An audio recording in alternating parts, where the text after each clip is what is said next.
think one of the reasons I didn't become a comedian when I was younger, in addition to the fact that I really didn't want to be famous and it sounded like a disaster of a life for a guy who was as self-destructive and very sick with Morgellons as I was because being a comedian involves being a real dick. And you kind of have to embrace your inner dickiness while still being humorous, because humor in and of itself is playfulness. You know, it's childlike nature. It's really, humor in and of itself shouldn't be and is not mean-spirited. I recently said that I thought that maybe comedy was hatred marketed as joy. You know, it's hatred that could have become hatred unless you analyzed your repressed rage, made it more absurd, and turned it into ridiculousness. Then it's play. But at the heart of it is some pretty dark shit. Just now there were some people over there. I wish these people would just go away and stop staring at me, dude. Literally, people just pull up and freak out. There were some people over there, and they came out of the sage medicine place, and they had a baby. And they kind of looked over like, hey, what's that guy losing his shit about? So I looked over and I said, oh, you have a baby, how cute. I was thinking of having a kid, but unfortunately I've been too sick to breed for 40 years. Hey, do you want to sell it? Oh, how cute, you didn't want to sell it? Come on now, that's what they do in China, because in China, you know, you get a coupon for a liver and a color TV. Shit, come on, you can always make more babies. Where are you going to get a liver? Plus you get a free color TV. Come on, you got to get with the program. She actually looked over halfway into that, and I smiled, and she smiled. He looked like he was worried I was going to run up and steal the baby.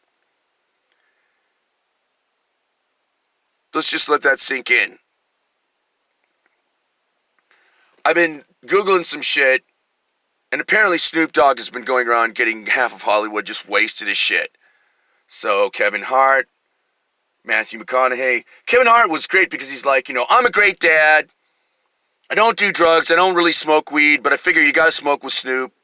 And he's like, at some point, he's like, what are we getting at? Everybody else was under the table. They were all like dead. She's like, I was high for like a week. He's like, at some point, what are you trying to get to? If you're so high, Snoop, that you killed everyone else in the room and you're talking to yourself, maybe find something else to do, right? Matthew McConaughey was fucking hysterical because he made a movie with Snoop. And apparently, his character's name is Moondog. And in the movie, they use prop weed because actors use prop weed because they don't want to be really high. They want to do their job.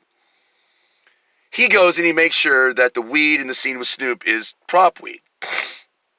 6 minutes into the scene, Snoop Dogg looks at Matthew McConaughey and goes, yo, Moondog, that's Will Reed you're smoking. And he was just like, you know, and Snoop he snooped me. He snooped me right under the table. So then they get Snoop and they say, who snooped you? And he's like, Willie Nelson. Because apparently Willie Nelson and Snoop were in an RV in Amsterdam getting high and they ordered Kentucky Fried Chicken.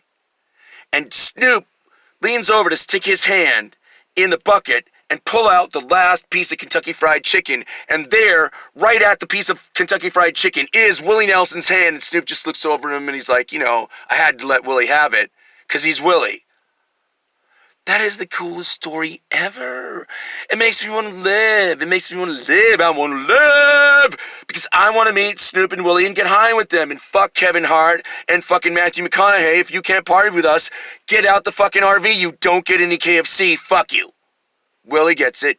He's the elder statesman of ganja. I just love that. In conclusion, I would just like to say that routine I just did about the baby is based on a routine I wrote back in the day in which I was in a diner. And there was an old drunk guy in there. And he looks over at this lady, goes, hey lady, that ain't your baby.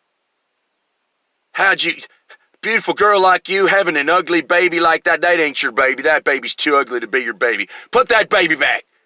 Hey lady, where'd you steal that baby? You know that ain't your baby. Could be the ugliest male man in the world you procreated with. You wouldn't make a monster baby like that. Come on, pretty girl like you. Put that baby back. Come on, lady, put her back. So I told that to some lady with a baby at a stoplight in Venice, and I said, you know, it seems to me that parents think that their kids are cuter than other kids, but we all know that kids are all equally cute, right? All kids are lovable and cute. This is the root of the love of Christ, is that we were all children once. Even Cat Stevens knows that. And she was like, actually, I kind of do think that my baby's cuter than other babies. And I said, well, you know, that's because you're my sugar lady. And she went, yeah. And so I did that. Hey, lady, Put that baby back. Pretty girl like you having an ugly baby like that. Ain't no way that monster baby's your baby. Put that baby back. Don't be stealing babies, okay? Talk about the mailman. Could be the ugliest mailman in the world, didn't make that baby. Oh, no, put it back. Okay, later.